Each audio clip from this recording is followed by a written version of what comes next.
I know Kyalo Mbobu for many years. He was my lecturer at University of Nairobi. He taught evidence and even actually wrote a book on the law of evidence, which is his area of expertise. He first worked with Mutula Kilonzo Sr. And all the years I knew his office in Townhouse. And he comes from Makueni, a place called Muka. I also know his brother, who is a lawyer. And I really want to pass my condolences to the family on behalf of the people of Makueni. And also, he's in the senior bar, which I am also a member of. So he's someone I have known for many years, and once in a while we'll meet and we'll chat in functions. And he not only just did he serve as a lawyer, and even served in different things. You see, like he was the chair of the political parties dispute tribunal, and also at one time the business rent tribunal. So as a member, so he's someone who in the profession we've met many times, and as a senior lawyer, we will constantly consult him on certain matters, and especially in his area of expertise. So this is a fine gentleman who kept to his business. He was very private. His home is not far from where I stay in Nairobi. So it's somebody I know, and I really want to work with the family to make sure that justice, is found for him and his family. And it's most unfortunate that this can happen, and it has happened repeatedly. It doesn't matter whether you have security or not. You could imagine what happened to the former MP of Kapsu Kabondo, Ogondowere. He had his security with him. The former MP of Mushai, he had security with him.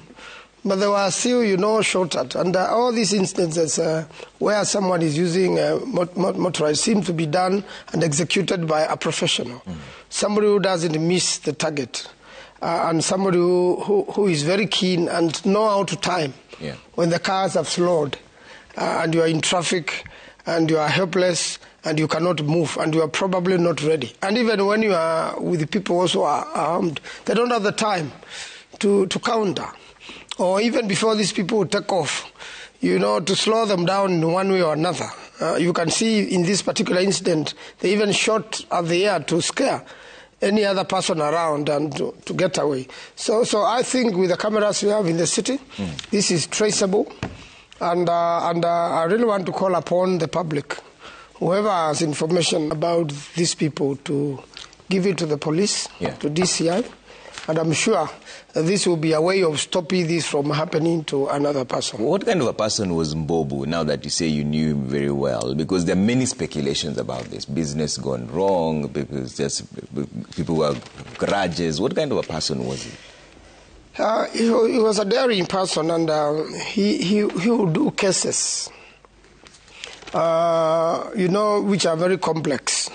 And sometimes when you are dealing with the cases involved with a lot of money or involving with land, there is likelihood to be dangerous. It's not the first time advocates have been threatened or killed when they are involved in cases. But we are yet to know the finer details. What else would have gone wrong? Was he political or because you can see since he dealt with the tribunal, there could be grudges. So the speculation is wide what could have happened, and I believe with time we are going to narrow down to certain issues. I saw the investigations have started, and they are able to trace the people we met that day and the people of interest. I'm sure as many people as possible will give information, and then the police will be able to narrow to whoever person could have threatened him before, or their dealings which were going sour. Yeah. Because most the riders, I don't think he had any grudge with them. And he was not a person who picked quarrels with the people. Chances are high that these people are assigned. They are sent by somebody else. They were just executing their own business. So we really want to see what it could have been, because this is someone who never really picked quarrels with people. He stood by the law. He never did dirty deals. He just did, under just living. There are those people who are controversial and involved in one or two known dirty deals, but he was not that kind of a person. Many of his clients will say they went to him when they were in a lot of trouble, and he will sort them out. He'll be very daring, and he'll do his level best in court for them to get justice. All right.